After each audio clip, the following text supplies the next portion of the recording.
You're listening to iCannabisRadio.com.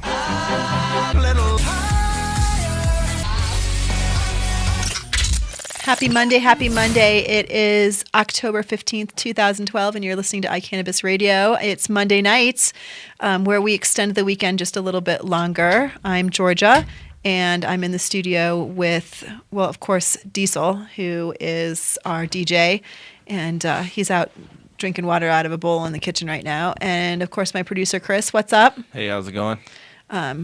Broncos Chargers game is on right now.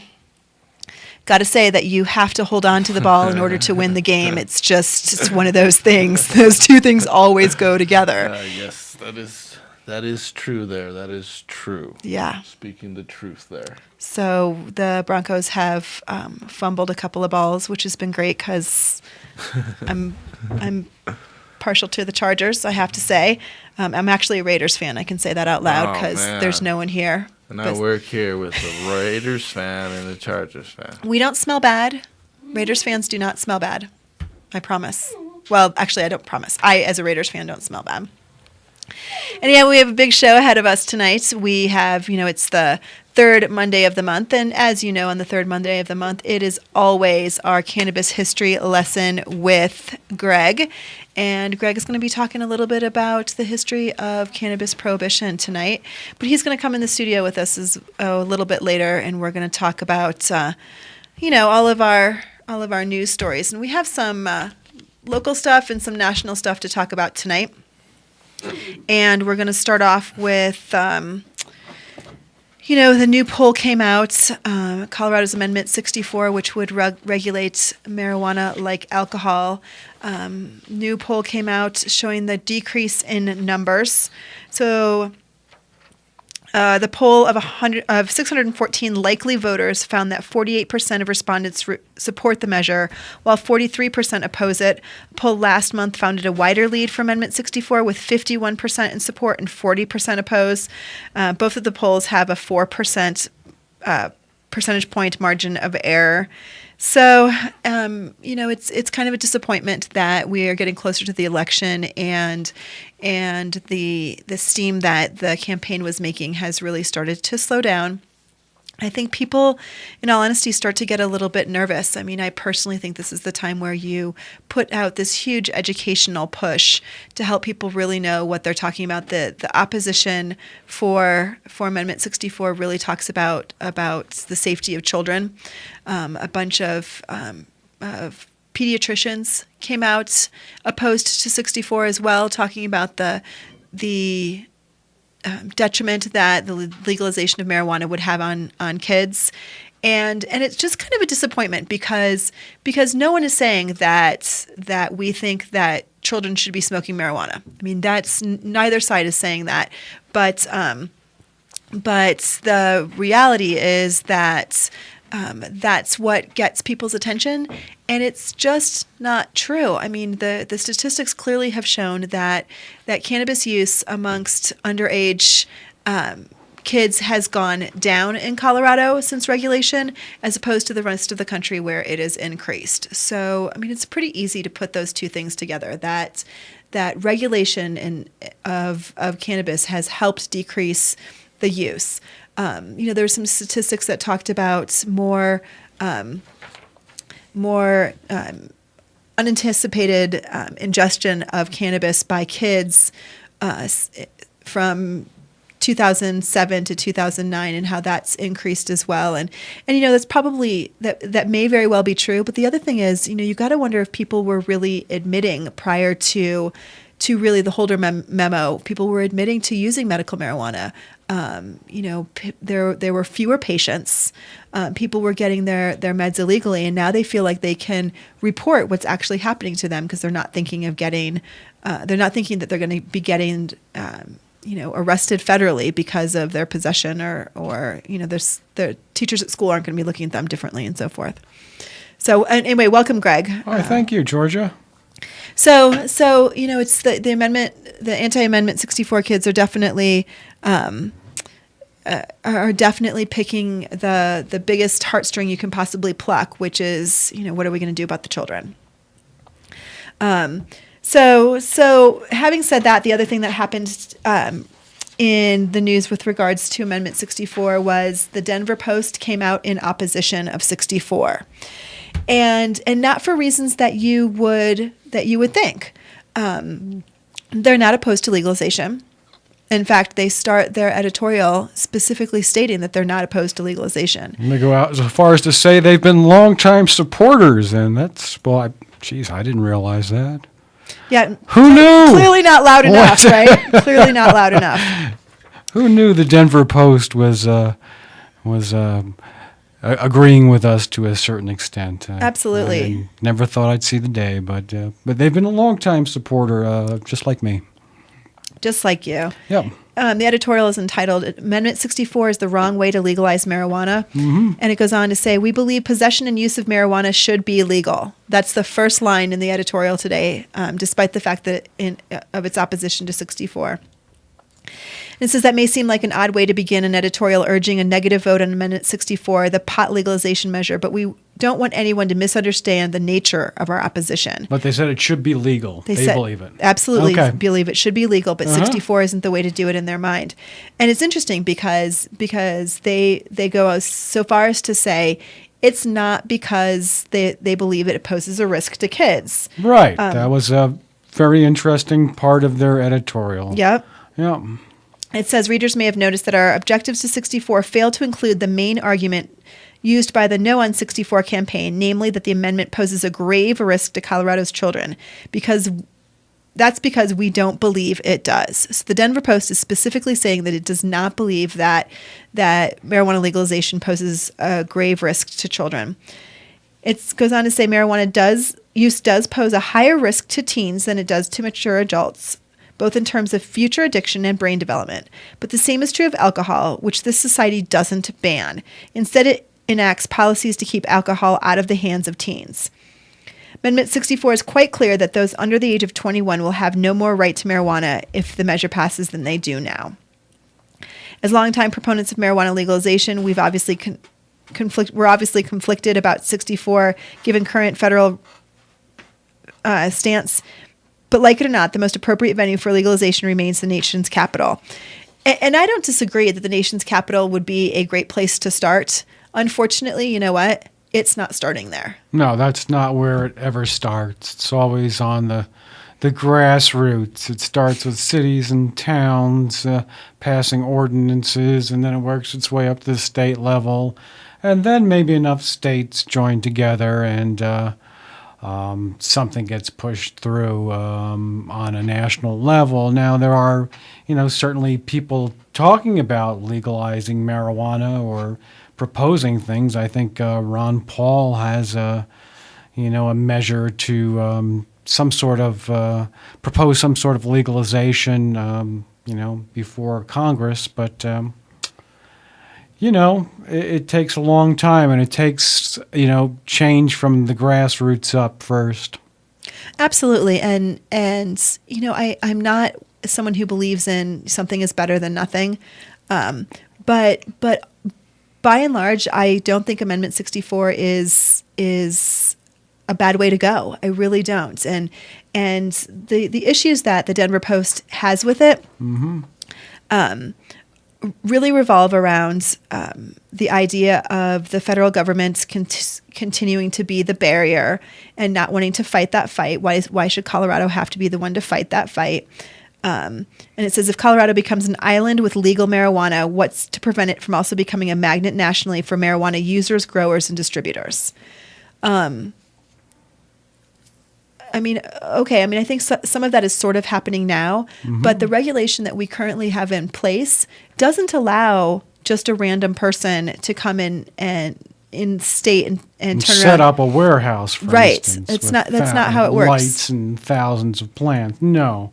But you can come to Colorado, move to Colorado, become a resident, get a badge from the Medical Marijuana Enforcement Division, and get a job. Right. Which thousands of people across the country don't have. Yeah, and so true. to me, the idea of having a place where people can come and get work is a wonderful thing. Yeah. Having opened up all of these job possibilities is great, but our regulations already account for the idea that money shouldn't just be coming from other places to be able to start businesses. Although, I don't know for sure, but my guess is if I went to another state right now, they'd let me open a bar or a brewery or those kinds of things. Probably. Yeah. I don't know what their residency requirements are, but yeah, sure, why not? Yeah. But we don't let people do that with medical marijuana. Well, no, the way because it's- there's this notion, whether it's silly or not, that we're going to become the next Amsterdam or next Netherlands, and we're going to have border tourism, drug tourism, and people driving in to get their marijuana and then driving stoned and leaving the communities in bad shapes. That's the perception of a lot of people out there. Now, I don't know. How would you counter that, Georgia? I want to talk about that after the break a little bit, because I do want to talk about that is one of the quote unquote complaints about what could happen. Right. Is we could become a marijuana tourist mecca. Yeah. Personally, And- I see nothing wrong with it myself. Personally, I see nothing wrong with it You also. know. And when we come back, I do want to talk a little bit about that in comparison to what we have become, which is a microbrewery tourism mecca, as evidenced by past weekend's activities. But before we get into that, I want to finish a little bit about the Denver Post. The other thing that they talk about is it believes one of the 64's biggest flaws is making it a constitutional amendment. And drug policy, they quote unquote, drug policy simply has no business being in the state constitution, and yet nothing prevented proponents from crafting their measure as statute, except for their own suspicions, almost certainly unfounded, that the state lawmakers would quickly turn around and repeal it. I can understand why there's been some concerns with the local municipalities turning around and banning medical marijuana centers in their area. I can see why having it as a constitutional amendment felt safer. Whether that was the right thing to do, I don't necessarily know. But that's one of their concerns and they're willing to throw the baby out with the constitutional amendment bathwater.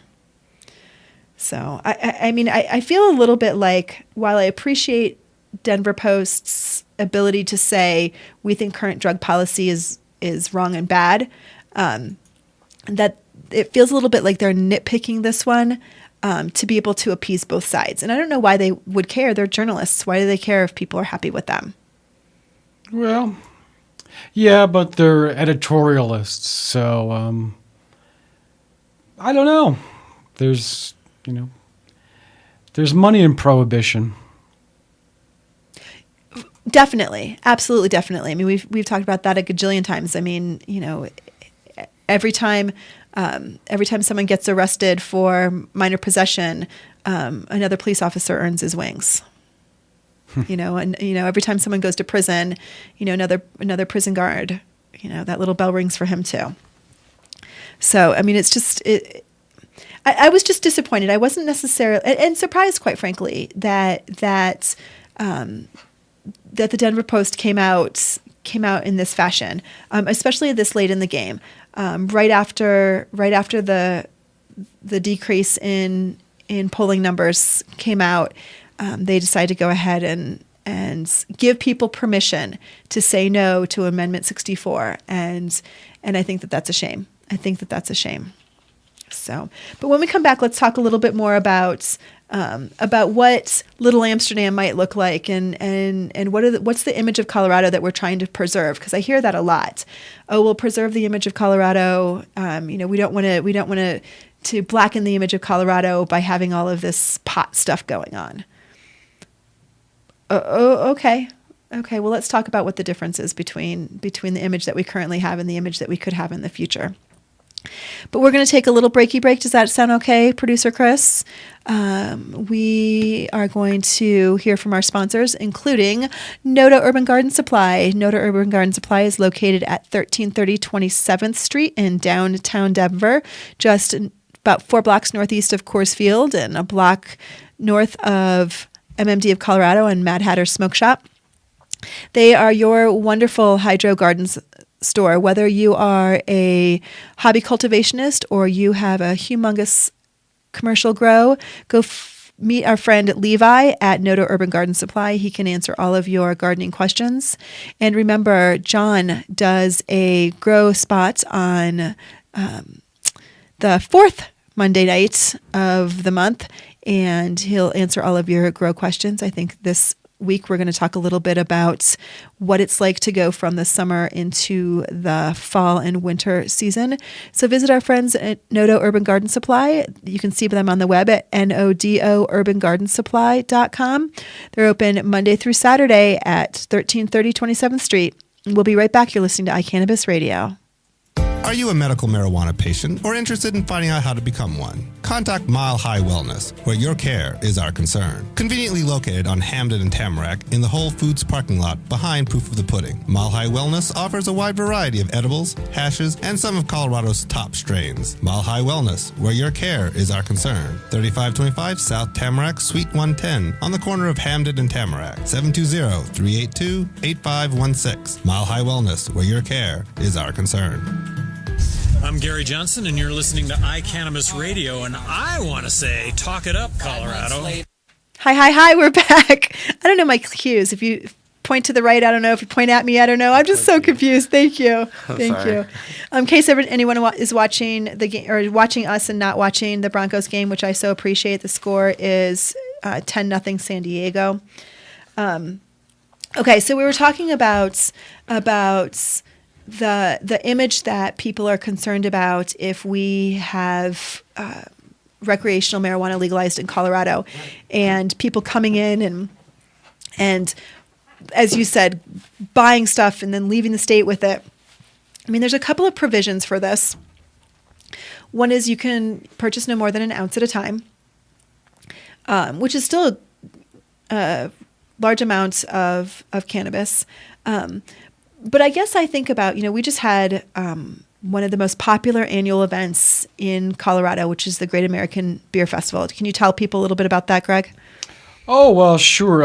It's a 3-day event that takes place every year at our Colorado Convention Center, where there's upwards of 400-plus breweries from all throughout the United States, and probably 2,000-3,000 or so beers there to be sampled, and people do that, and they do come from across the country to do so because it's a way to experience the culture of beer with a lot of other people who are into it as well, and experience things you cannot experience in your own backyard, because there's breweries you can't get beer from in different parts of the country. It's a pretty unique event. I mean, it's wine testing gone crazy. To me, it's more like the fraternities version of a wine tasting. So there are different sessions, and you go for a 3-hour session? I think that's about what it is. So Thursday night, Friday night, Saturday day, and Saturday maybe 5:30 to 9 or 10, something like that. And you're given a taster sample that has a 1 ounce line on it, right. And you go around to all of the different beers that you want to try, and they'll give you one of those 1 ounce pours, and so you can taste as much as you want. And I mean, you can imagine how that can go downhill quickly. Right. There are lots and lots of very intoxicated people. There's a tradition every year that when the glasses used to be glass, remember? That's right, yep. The glasses used to be glass, and so invariably over the course of the session, people get sloppy and glasses break, and there's this tradition where everyone goes, whoa, yep. every time they hear the glass break. So a few hundred people do that. Yeah. It's quite noisy. It's quite noisy. Yep. They were smart enough to switch the taster cups to plastic quite a few years ago. Yep. But nonetheless, I mean, it's a fun event. There, as you said, Greg, there are beers from all over the country, right. Some very, very unique beers that you just can't go to your favorite liquor store and pick up. It's a championship for the brewers. I mean, they enter and they win a very prestigious award for all these different categories. Right, So it's like the Olympics of beer. There's gold and silver and bronze medals that you can win, and people who are experts in the field of beer and specific styles judge it all beforehand, and they spend a few days doing that as well. And they have lecturers who come and speak, and you can meet the brewers, and they have different breweries host different events. I mean, it's a big deal. Yes. This event sells out. The tickets for this event sell out in literally minutes. Yeah. Over the course of the last few years, they don't even I don't even know why they advertise. Probably the longest lines you'll ever see outside of our convention center in Denver. Yeah, are waiting to get in for Exactly. And so it's a really unique, fun, interesting event. I mean, Yes. I haven't been to the event in a number of years simply because you can't even. I mean, it's so hard to get tickets. You have to either really try or know someone to be able to get tickets. And it's hard to maneuver within that packed convention hall. And if you have a favorite brewery, there's scores of people lined up to get little 1 ounce pours. So it becomes kind of a wash. And of course, we are the home. Golden, Colorado is the home of Coors Molson. I mean, Colorado has a reputation of being a beer state. Not only do we have big breweries like That's right. like It's actually Miller Coors. Miller Coors. Okay. Is it Miller Coors or is it Molson Coors? I'm pretty sure it's Miller Coors. Oh, I thought it was. Should we bet $1 on it? I'll say. I thought it was Molson. Molson Coors. All right, Chris has to look it up. I'll bet $1 because Okay. I take the tours. Well, let's not do this I online. take the tours a lot. Let's not bet $1 online here. They're gonna Right, Feds will be exactly. coming. That's the last thing we need. Vice Squad's going to come and bang down the door, and that's it for us. So it'll be a gentlewoman's and gentleman's bet. That's right. But we have big breweries like that, Right. And then we have lots of microbreweries, exactly, and we have lots of microbreweries all over the state. It is Right, and we're called the Napa Valley of beer. Which is it's kind of a term that came to be designated a kind of PR term. It's meant to be a compliment. Uses. Yeah, absolutely. Huge compliment. And gosh, I think I've even heard it mentioned on like the trains at DIA going to the terminal. I think I've heard in the past mention of this fact. Well, our governor used to be a bar owner and That's right. and brewery owner. I mean, this is really rooted in our heritage.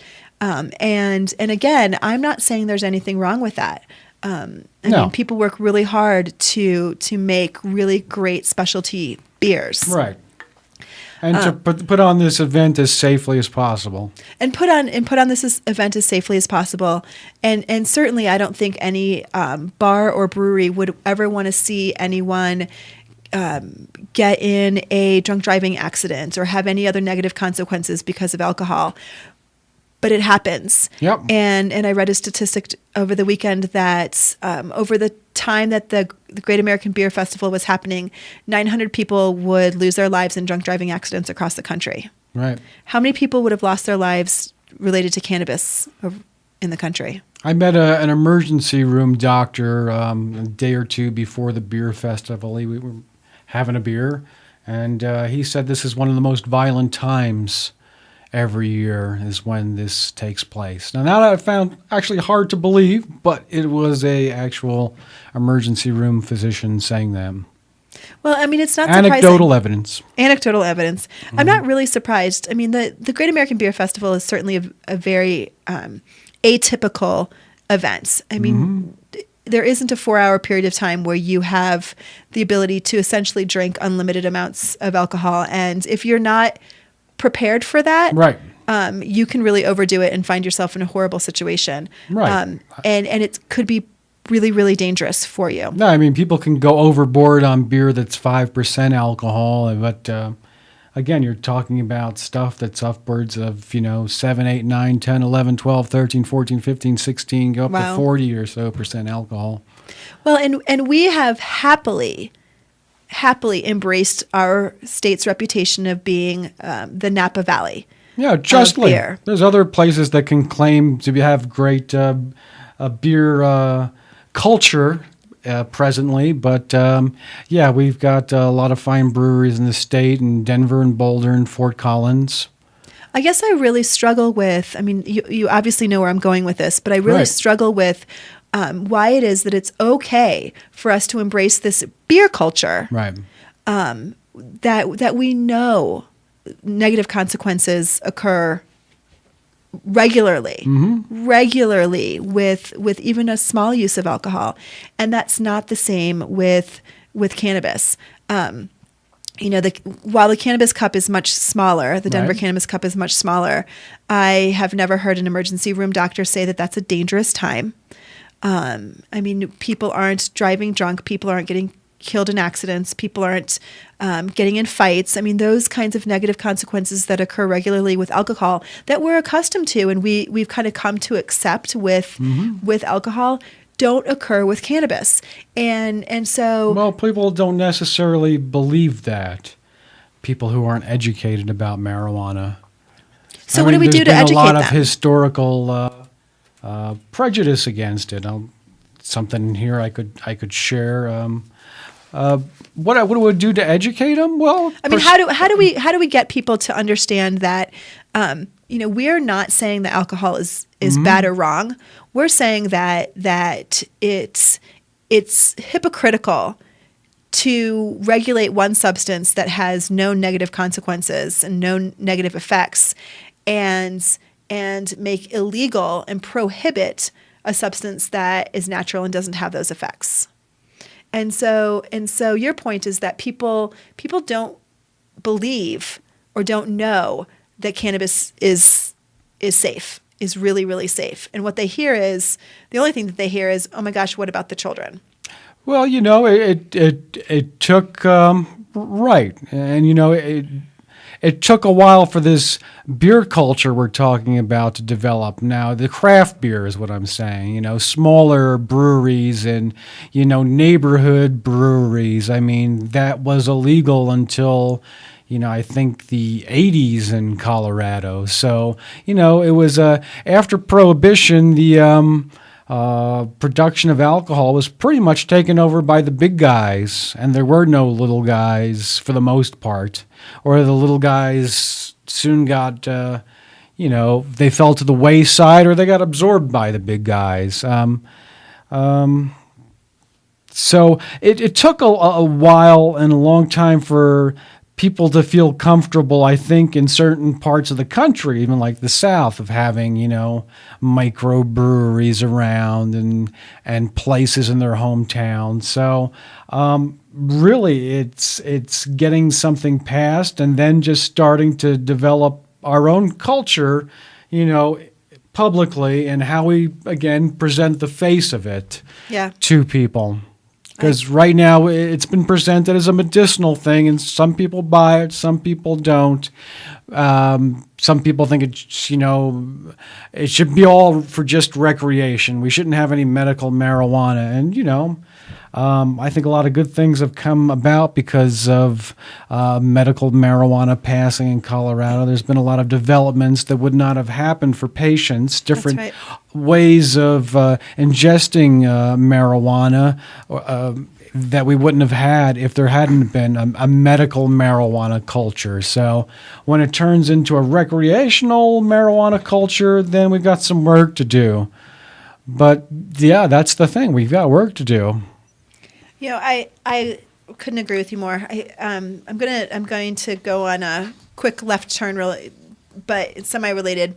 So part of what's really helped is regulating and putting on paper, what should happen and what shouldn't happen in these businesses, and I think that's really helped Colorado getting to the place where people realize that, okay, the world didn't explode, people weren't screaming in the streets when medical marijuana became sold through storefronts.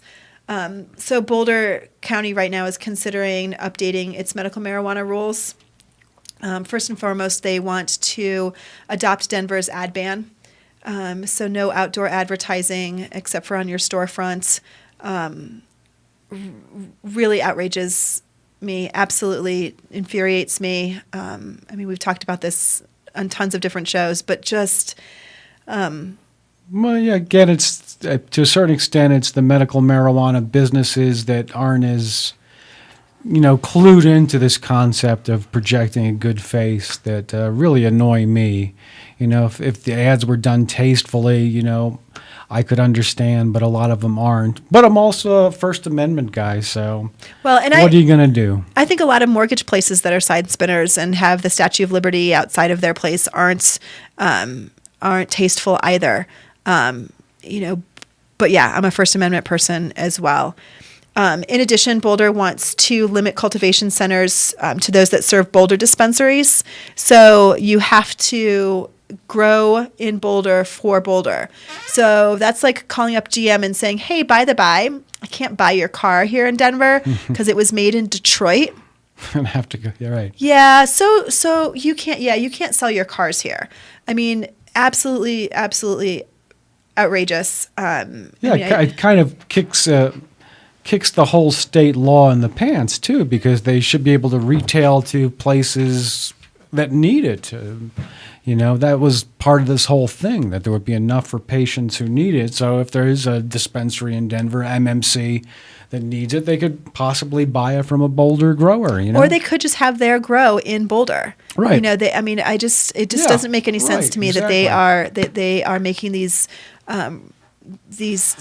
Boulder, I guess, it never surprises me with Boulder, but trying to make this so difficult. The idea is, we don't get sales tax from something sold in Denver. I mean, come on now. You've got your licensing fees. You've got people who are paying income taxes who are working in your community. Right, exactly. You've got, your warehouse is rented. There's people spending money in that community. Property taxes are being paid. I mean, it's garbage, if you ask me. It's garbage, Chris Rosales. It's garbage. Yeah. Unfortunately, we got to take a quick break. It's from Morkland. Morkland. Do you know what Morkland is? No. That's where Mork came from Mork and Mindy, the Robin Williams. He was the outer space character. Oh, okay. Yeah, okay. That's embarrassing. Yeah. Anyway, I I loved that show. We're going to take another quick break, and when we come back, Greg is going to give us some history. Yes, you are. I know. Time flies, doesn't it? I have history. He has history. Medical Marijuana of the Rockies is your mountain source for meds, located in Frisco, Colorado, off of exit 203 off of I-70. They are right behind the Big O tires. They are your mountain source for immature plants as well. They have some of the best clones in the state, and you can check out their website, mmrockies.com, for their strain selection as well as their clone plant selection.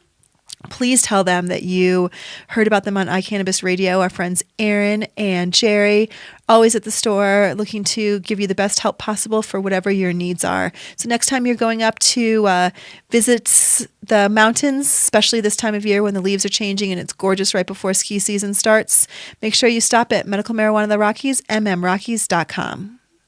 Trouble with the law? Or maybe you're looking to start a medical marijuana business? The law firm of Edson, Mayton, and Matz can help. Attorneys Warren Edson, Lauren Mayton, and Chris Matz offer a wide range of criminal defense-related assistance and cannabis legal services. Call the team of legal professionals ready to help you or your business out today. 303-831-8188. That's 303-831-8188. Or check out the website, warrenedson.com. That's warrenedson.com. I'm Gary Johnson, and you're listening to iCannabis Radio, and I want to say, talk it up, Colorado. Welcome back to iCannabis Radio. I'm Georgia, and I am in the studio with Greg Daurer. This is by far one of our favorite segments, Greg. Chris and I actually get really excited when it's time for you to come on. Well, thank you. History lessons. Yeah. We feel smarter. Yeah, I do at least. Well, you know what this year is? What we've just quote-unquote celebrated, boo. Don't you? I do. Beginning of October here. Well, clue us in, Georgia. What are we quote-unquote celebrating? We are commemorating the 75th anniversary of cannabis prohibition federally. That's right. Sorry to say. And we know where the first convictions under that 1937 law took place, right? I do. Where, Georgia? In Denver, Colorado. That's right. Tell us a little bit about it, Greg. Well, we had a push for years to make marijuana illegal. Matter of fact, Colorado made illegal marijuana illegal years before there was a federal law. That even goes back to the 20s. There's one article here, amended bill hits traffic in marijuana in 1929.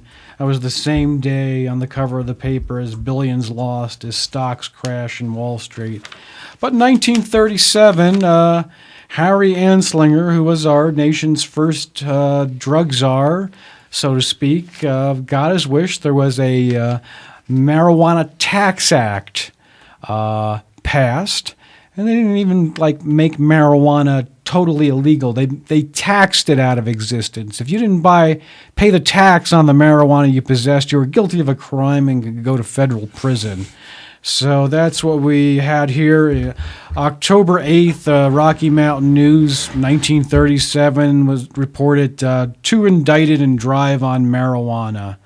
What are said to be the first indictments in the United States under the new federal law against the, quote, death weed, unquote, marijuana, were returned by the federal grand jury here yesterday. Samuel R. Caldwell and Moses Baca of Denver were indicted. And Harry Anslinger praised it. He came all the way from Washington, D.C. to go ahead and witness this historic event take place. But then it just goes on for years and years. In 1940, the federal war gets expanded. The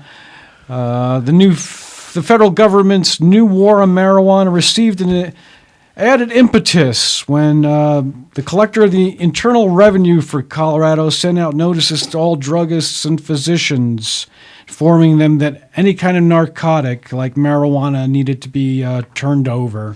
That was still in 1940, so maybe people were still getting it medicinally. And then in Denver, they tightened control over marijuana in Colorado after the federal law was passed, or looked to do that. Get this quote: "This bill would bring airplane transportation of the drug under terms of the law for the first time." So it just kept going on and on. Until the 60s, 1960s, things start to change.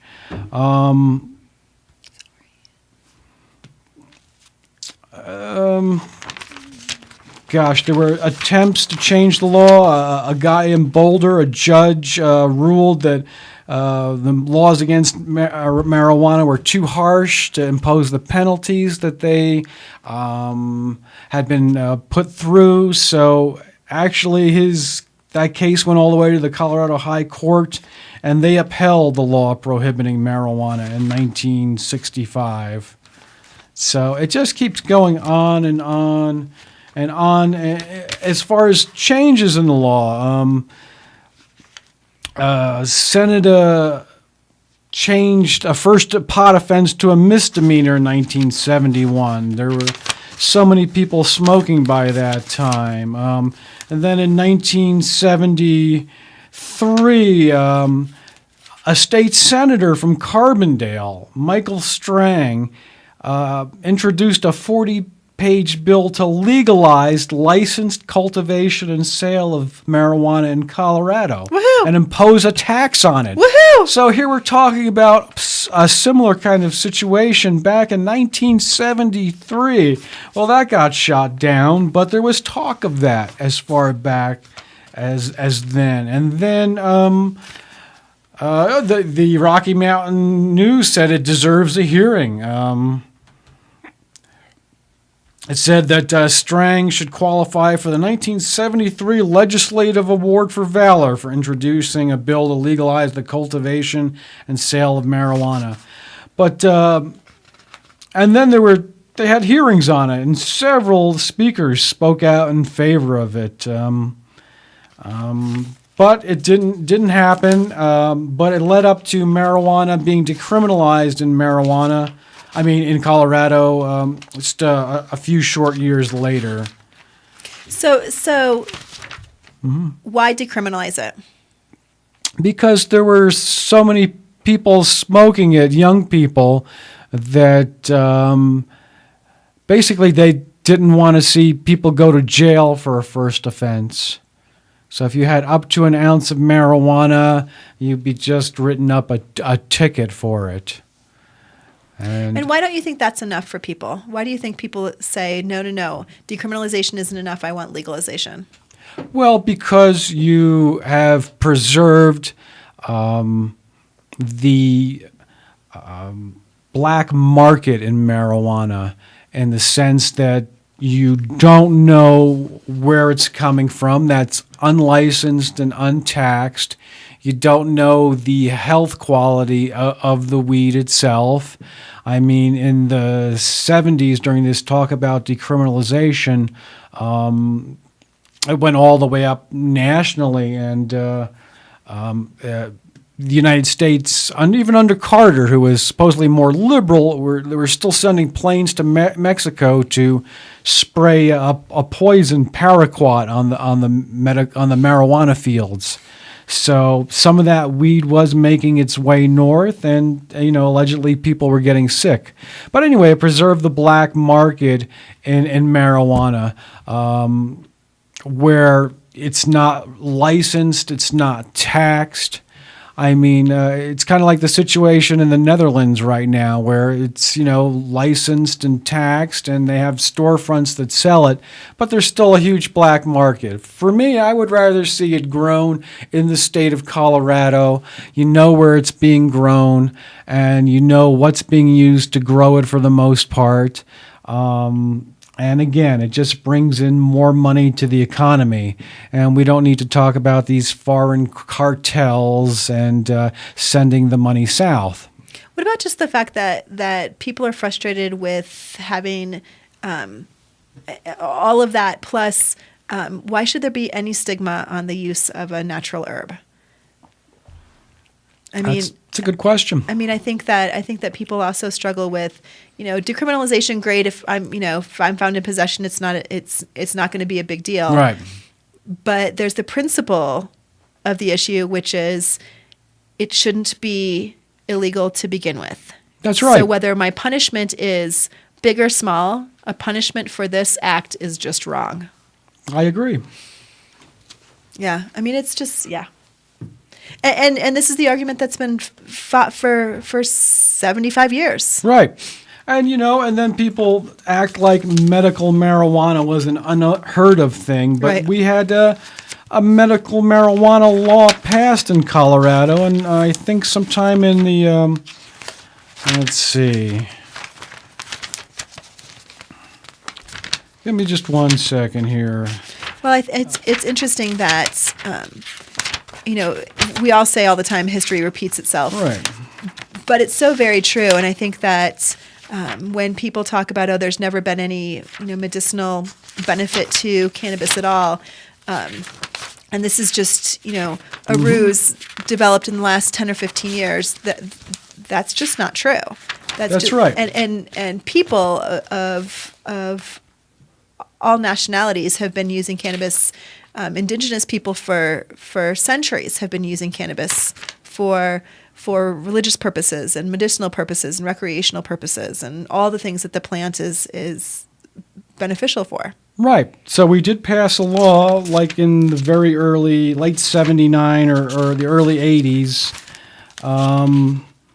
that around 81, that said we recognize marijuana as medicine, and it should be given we should set up a system to give it to cancer and glaucoma patients, but we're going to have the federal government still have its hand in it. So it got quashed because there was still the federal government. And around that time, the federal government rushed through a prescription drug called Marinol so that they could say, oh, well, we've got this new synthetic medicine, so we don't need marijuana. We don't need that anymore. natural we don't stuff. need that natural stuff. We've got somebody that's a pharmaceutical company that's making money off of it now. So we don't need, medical marijuana. But the fact is, at one time, the Colorado legislature recognized marijuana as medicine and said, we recognize marijuana as medicine. And again, when we led up to Amendment 20, late 90s, early 2000s, people were still acting like, oh, what do you mean marijuana is medicine? And we'd had this law on the book previously. It was never really accessed because it did rely on the federal government. There were reports that were supposed to be kept that were never kept. So very sneakily, a state legislator snuck in the medical marijuana law program that we had established and on the books into a bill to remove archaic language from the statutes. And that was one of the things that got passed through. Even though this woman, a Democrat from up in the hill country, had people in her constituency who were pushing through medical marijuana laws, like in Breckenridge, Frisco at that time. Where medical marijuana of the Rockies is. That's right, Yes. medical marijuana of the Rockies. So we're going to take a quick break, and then we will come back and have more with Greg Daurer. You're listening to iCannabis Radio. We'll be right back. Let's face it, rules and regulations are complicated, especially in the field of medical marijuana. Let Medical Marijuana 101 help you get through the compliance process. We can also explain to you your employment requirements, your employees, and your business. But our work doesn't stop there. Our experience in cultivation ranges from the design of grow rooms to the diagnosis and resolution of grow problems. Visit us at www.medicalmarijuana101.com or call 303-388-7706. That's 303-388-7706. Are you a runner? Are you a runner who supports marijuana legalization? Run on Grass is a group of athletes actively seeking to change our marijuana laws. We speak the truth about cannabis, bringing the message through our feet to new ears. Check out runongrass.com to find out more about us, our events, and how to join up or how to sponsor a runner. If you're in the Denver area, please join us for runs or start a group in your area. Running not your thing? Any sport can do it. On grass. RunOnGrass.com. You're listening to Georgia Edson on iCannabisRadio.com. Welcome back to iCannabis Radio. I'm Georgia, and I'm here with Greg Daurer. Hi, Greg. Hi, how are you doing? For our monthly cannabis history lesson, we're talking about the auspicious history of cannabis prohibition in the United States and how specifically it affects Colorado. 75 years of stupid decisions. And you just were talking about how in the early 80s there was legislation that would legalize medical marijuana, a proposition that stated that there's medical benefit to marijuana and that patients should have access to it. Marinol was released onto the market, and that kind of affected people's need for, I think legislators probably felt like that was met through this pharmaceutical. Right, and the University of Colorado Health Sciences Center was one of the places that did testing on Marinol to help it get fast-tracked. But the fact is that marijuana has always, in some people's minds, it's been associated with the 60s and hippies and the counterculture and anti-Vietnam, and there's always been a backlash against that. Even though many conservatives have spoken out against it, you're as likely to find a long-haired conservative Republican smoking it as you are, a long-haired hippie liberal, quote, whatever you want to call it. And there's always been pushbacks against it. So even though we had the decriminalization law in the 80s And up to the 90s, there were attempts to roll it back again. Republican legislators coming in saying, people are taking this too far. And this was the age when Ronald Reagan had been elected to office nationally. And Just Say No, that was how successful. A very successful program, obviously. That was brought forth, and you had in the 70s the Denver Police Department releasing information and education about marijuana, and he's quoting some book here, but this was released by one of the chief drug quote unquote experts for the Denver Police Department, and he quotes this book. Quotes from Marijuana in Latin America, the threat it constitutes, as to why marijuana is terrible in Denver. And it says, with every reason, marijuana, a drug of the old as of the New World, has been closely associated since the most remote time with violence and with brutality. At the price of a few fleeting minutes of pseudo-celestial miracles for a few, a hell of moral catastrophes arises for the community, for public health, and for the sane and laborious people. So obviously, he's trying to convey that marijuana makes you insane and lazy. Insane in the membrane. Yeah. I wonder if he says that about alcohol, too. How about tobacco? No, I don't know if they ever released anything like that. I found that about marijuana, but this was police literature circa 1970. But, marijuana, it's always titillated people, and that's why, people love having it illegal, because then you could have busts. You could have busts of celebrity. You could have, articles like this in the Rocky Mountain News from 1949. 2 suspects jailed on dope charges and sex orgies. Nice. Yeah. I like the haircuts. The dope. And 2 years later, you'll find out that huge marijuana crop found in sex orgy probe. So the police were still probing sex orgies a couple years later. I think the sex orgy probe should be Sex Pot Radio for sure. That has nothing to do with Monday Night Show at all. Yeah. And 1951 as well. Sold weed from bra, girl admits. That is great. So, don't do that again. No. No. So very tittillating. Yes. Yeah, Those are great that's headlines. what they loved about me. They just love to see busts of, movies and sports stars. And, I think that's part of the national mania that wants to keep marijuana in place. They just love crap like that. Well, and it's interesting that you said. I was just kind of thinking as you were talking that we hear a lot about some pretty awful things that happen to people. That start using intravenous drugs or get in horrible car accidents because they're drinking and driving, those kinds of things. And while I think people are interested in hearing those stories, just because you can't turn your eyes away. Right.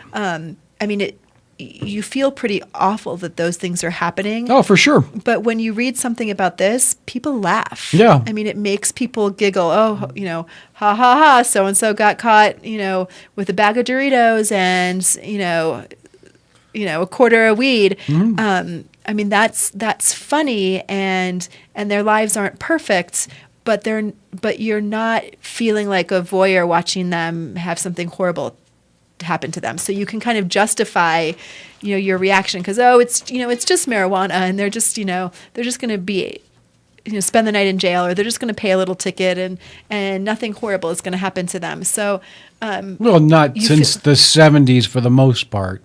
Yeah, exactly. You don't feel like they are, throwing their lives away. But, lousy reason to continue prohibition. Yeah. Lousy reason to continue prohibition. In fact, what's a good reason to continue prohibition? Right, there's not one. Well, at least not in our if minds. you're invested in prohibition in the law enforcement community, or you're making money off of it illegally, or you feel that God thinks it's bad to smoke marijuana, then those are some reasons. So maybe we should have a show one time where we just go through all of the quotes in the Bible where people would be willing to say that God was talking about. Ooh, sorry, Diesel's tickling me. Where God was talking specifically about cannabis. Because aren't there supposed to be dozens of them? Oh, supposedly, yeah. Just a friend forwarded me an article from the Guardian, the English newspaper, and talked about Chris Bennett, a noted scholar on the subject from Vancouver, and he talks about how he believes that the healing oil Jesus used was cannabis oil, and that the term cannabism in the Bible is derived from cannabis, or cannabis is derived from cannabism. Yeah, I think we should think about that, Greg. Well, we could do that. All right, that sounds awesome. Sounds interesting. Sounds really interesting. Well, we only have a few minutes left. I know. Time goes by fast when the Chargers are winning. Well, I just encourage people out there to, again, reach out to anybody who still might be against Amendment 64 and try to convince them. I actually had a friend who, it shocked the hell out of me, sent me an email and said, give me some reasons why I should be voting for this, and, I provided him some, and he said he's convinced. Mainly because of the caliber of the opposition, and he knows how dangerous some of these people are ideologically. So there you go. There's still people out there to reach. Well, I think that's a really good point. I mean, we can't stop talking about it. You have to continue to talk about Amendment 64 and legalization in general. I mean, help people understand what they read is not all that there is. Right. And what's good to realize is, if this does not pass, and I'm very much hoping, but I'm not the football rah guy, it's real politics. This could go either way. That's right. Be based on several factors, but, we're not going away. This issue's not going away. And, maybe the pendulum will swing back the other way, but there's always going to be marijuana, and there is a marijuana culture that's developing, just like there was a beer culture, and it's going to continue. I agree, and the more people that we talk to, the more that you'll, I think, be surprised how many people are like-minded. There are very few people that I've ever spoken to who weren't even willing to listen to the reasons for legalization, for ending prohibition. And most people, whether they have to do with activism or not, their core beliefs just say having it illegal is wrong. Yeah. Usually it's coupled with some kind of funny stoner joke or whatever, or some not so funny stoner joke, but nonetheless, Right. That's okay. So yeah, good advice, Greg, to keep talking. Thank you as always. This was a wonderful, wonderful history lesson. We really appreciate it. Tonight's Monday. Monday is the beginning of the week or the end of the weekend, depending on how you want to look at it. And so iCannabis Radio has a whole bunch of stuff going on this week. Tomorrow night, we have a new episode of American Weed Realm Radio.